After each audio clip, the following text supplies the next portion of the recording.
Good morning mga kabaklad. Yan. Nakikita natin dito ngayon yung sa taas ng dito tayo sa pwesto ng spotter. Meron tayo nakulong na tanigi. Yan. Medyo ginagayad-gayad muna natin para maipapasok doon sa ating tangkal. Makikita nyo naman mga kabaklad, yun ang daming kawan ng isda. Yun, kita nyo yung kawan ng isda na yun. Medyo palalakihin natin para makita. Yan yun yung kawan na yun sa unahan, sa bungad ng ating ito. Nandito na sa loob itong mga kawan na to. Yun, makita nyo na may bay doon sa gilid Ito ang ating ngayon. Dito tayo sa taas ng ng spotter. Mga tanigi ito, mga ating nasa loob. Yan. Mga ganito lang isda, medyo konti lang ang kailangan ninyo.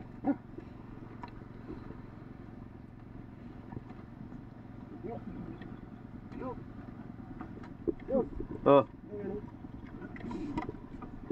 may nahuling yung ating isang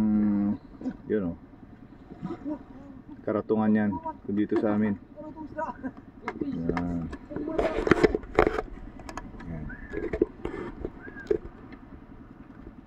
Ito ang ating mamaya.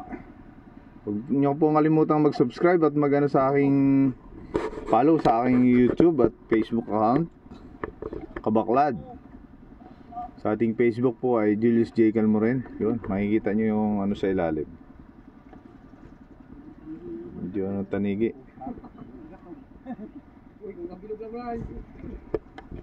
Yan. Medyo malamig dito sa ating pwesto mga kabaklad. Yung ating mamaya na natin yan. Papasukin lang natin doon yan sa ito.